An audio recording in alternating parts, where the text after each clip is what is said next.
আসসালামু আলাইকুম, ওয়েলকাম করছি রিয়াসাদ আজিম। ভিন্ন ধর্ম মতাদর্শী যারা শুনছেন সবার প্রতি আন্তরিক কৃতজ্ঞতা। আমি স্পোর্টস কন্টেন্ট বানাই, স্পোর্টস নিয়ে আলোচনা করি এবং এই স্পোর্টস নিয়ে আলোচনা করতে গিয়ে গেল প্রায় 2 সপ্তাহ ধরে যে আলোচনাগুলো করেছি তার অধিকাংশই ছিল চলমান ছাত্র আন্দোলন, যে হত্যা হয়েছে সেই হত্যার বিচার চাওয়া এবং সেখানটায় কারো কারো নীরবতাকে কটাক্ষ করা।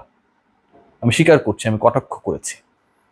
আজকের এই আলোচনা শুধুমাত্র একজন ব্যক্তি নিয়ে এবং তার যে আত্মপরিচয় বললে ভুল হবে, তার যে মূল পরিচয়, যে পরিচয়টা আসলে অনেকে খোঁজার চেষ্টা করছে, যে এই পরিচয় খুঁজতে গিয়ে অনেকে অনেক বিশাল এক আবিষ্কার করে ফেলেছে, আমেরিকা আবিষ্কারের থেকেও বড় আবিষ্কার, যে তিনি শিবিরের সাথে সংশ্লিষ্ট Manzur Al Matin, talk show host, news presenter.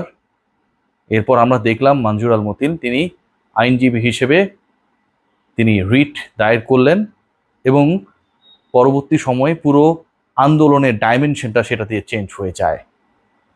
সেই মনজুর আল মতিন একজন শিবির কর্মী, শিবিরের সাথী ছিলেন এবং শিবিরের স্বার্থ বাস্তবায়নের জন্য এই আন্দোলনে তিনি সম্পৃক্ত হয়েছেন।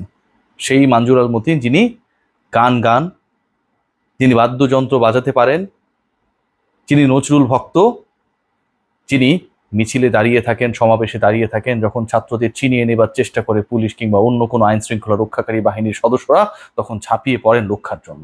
সেই মনজুর আল মতিন তিনি শিবির, এবং এই শিবিরের লেভেলটা তিনি পেলেন যখন তিনি টকশো হোস্ট ছিলেন তখন না, যখন তিনি নিউজ প্রেজেন্টার ছিলেন তখন না, তিনি তার ক্যারিয়ারের বড় একটা সময়, প্রায় 15 বছরের কাছাকাছি তো হবেই, আইনজীবী হিসেবে সর্বোচ্চ আদালতে যখন কাজ করেছেন তখন না, যখন তিনি ছাত্রদের পক্ষে দাঁড়ালেন, যখন তিনি জীবনকে লাইফ সাপোর্ট দেওয়ার চেষ্টা করলেন, যখন তিনি সমন্বয়কদের গ্রেপ্তার না করে আটকে রাখার বৈধতা চ্যালেঞ্জ করলেন, ঠিক তখন তিনি শিবির হয়ে গেলেন। এই মনজুর আল মতিন গেল 15 বছরে শিবির হননি।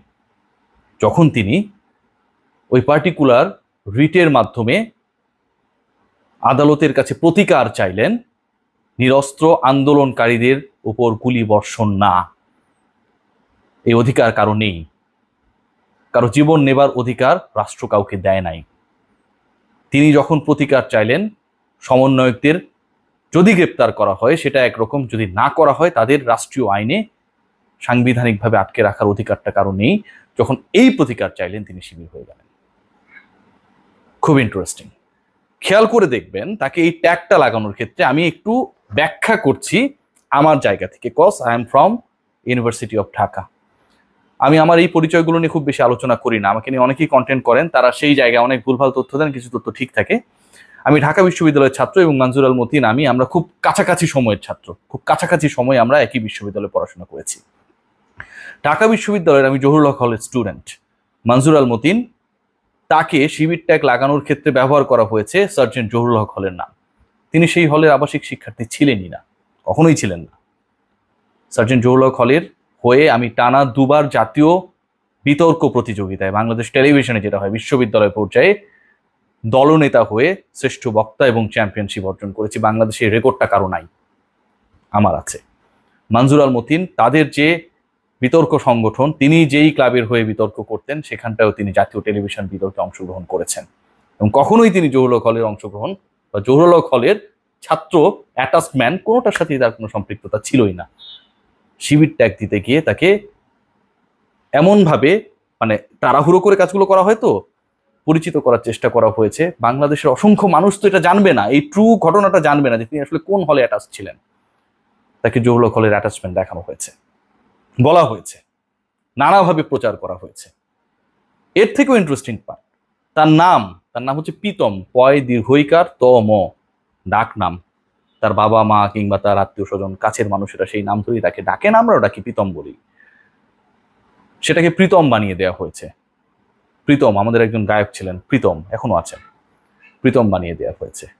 মজার ব্যাপার কি আপনি জানেন, আপনারা জানেন, এই মনজুর আল মতিন তিনি যেই দাবি জানিয়েছেন, দেখুন না কর্মকাণ্ডটা কি, সেই দাবিটার ক্ষেত্রে খুব ইন্টারেস্টিং একটা ফ্যাক্ট সামনে আসে।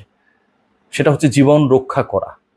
যে আন্দোলন হচ্ছে, সেই আন্দোলনে কেউ যদি নিরস্ত্র থাকে, সে যদি তার মতো করে প্রতিবাদ করে, প্রতিকার চায়, রাষ্ট্রের কাছে কোনো কিছুর সমাধান চায়, তার দিকে আপনি অটোমেটিক বা সেমি অটোমেটিক রাইফেল তাক করে গুলি বর্ষণ করতে পারেন না। এটা করার জন্য আমার রাষ্ট্রের, আমার ভাইয়ের, আমার চাচার, আমার মুরব্বীর, আমার ছোট ভাইয়ের রক্তের রাজপথ যেন লাল রঙে না হয়ে যায়, সেটার জন্য কেউ যদি প্রতিকার চায় উচ্চ আদালতের কাছে, সেটার জন্য কি তাকে শিবির করা লাগবে? অথবা যেই এই কাজটা করবেন, যেই ব্যক্তি এই কাজটা করবেন, ধরেন আমি করলাম, আপনি করলেন, অন্য কেউ করলো, সেই কাজটা করা মাত্রই তিনি শিবির হয়ে যাবেন? একবার ভেবে দেখুন যে জীবন বাঁচানোর জন্য, নিরস্ত্র মানুষদের রক্ষা করার জন্য যেই মানুষটা অস্ত্র হাতে না তুলে নিয়ে আদালতের শরণাপন্ন হন, সর্বোচ্চ আদালতের কাছ থেকে সমাধান খোঁজেন, সেই মানুষটা যে কাজটা করেছে সেটা যদি শিবিরের কাজ হয়, তাহলে এই কাজ করা বা এই কাজ যারা করেন না তারা কি এটাই চান যে নিরস্ত্র মানুষ যারা আন্দোলন করবে, প্রতিবাদ জানাবে, একমত হবে না, বাক স্বাধীনতার প্রয়োগ করবে, তাদের উপর গুলি বর্ষণ করা হোক? মঞ্জুর যদি খারাপ হন এই দাবি জানিয়ে, তাহলে যারা এটার বিরুদ্ধে, মঞ্জুরের বিরুদ্ধে, মঞ্জুর আল মতিন শিবির, যেহেতু তিনি এই দাবি জানিয়েছেন, অনেকটা তো সেরকমই ব্যাপারটা, তাহলে ব্যাপার কি দাঁড়াচ্ছে? যারা এই কথাগুলো বলছেন যে শিবিরের মঞ্জুর আল মতিন, তারা কি চান যে এই ঘটনাগুলো ঘটুক, অসংখ্য মানুষের প্রাণহানি ঘটুক, অসংখ্য মানুষের রক্তে রাজপথ রঞ্জিত হোক? তারা কি এটা চান?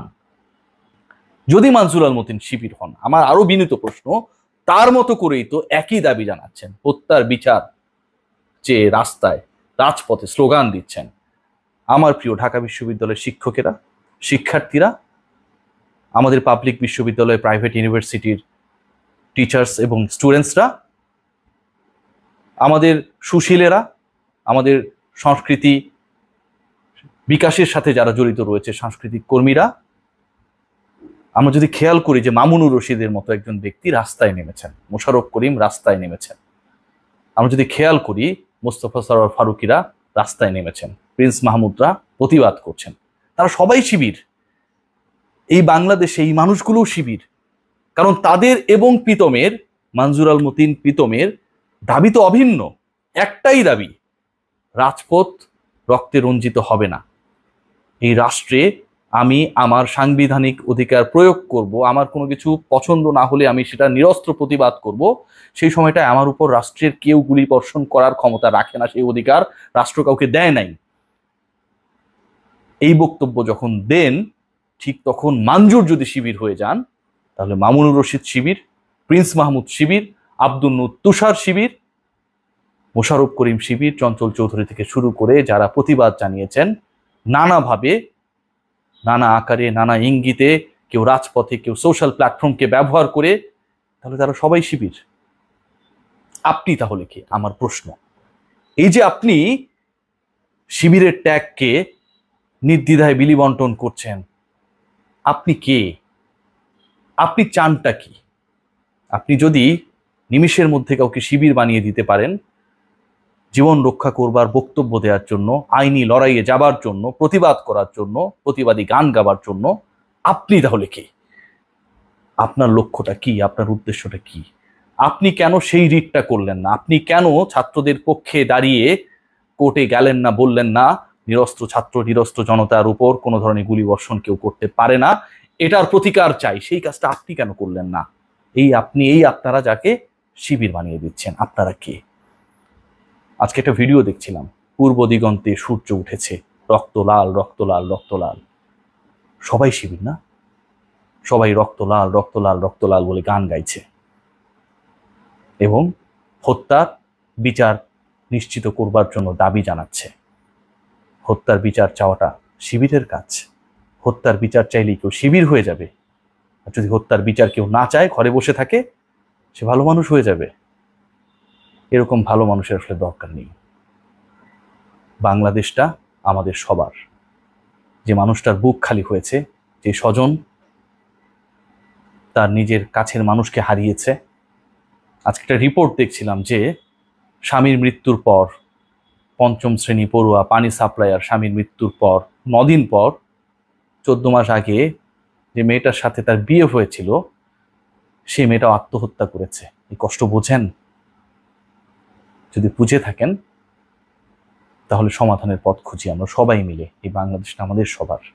কাউকে শিবির বানিয়ে ট্যাগ লাগিয়ে আমরা যৌক্তিক আন্দোলনটাকে, হত্যার বিচার চাওয়ার যে যৌক্তিকতা, সেটাকে আমরা খাটো না করি, ছোট না করি। কারণ আজকে যারা লাইভ রাউন্ডে নিহত হয়েছেন, কালকে আমার আপনার স্বজনও সেটার মধ্যে পড়তে পারে। কে জানে? গুলি কিন্তু ঠিকানা জানে না, জাস্ট জানে কোনো একটা জায়গায় গিয়ে তাকে থামতে হবে। সবাই ভালো থাকে।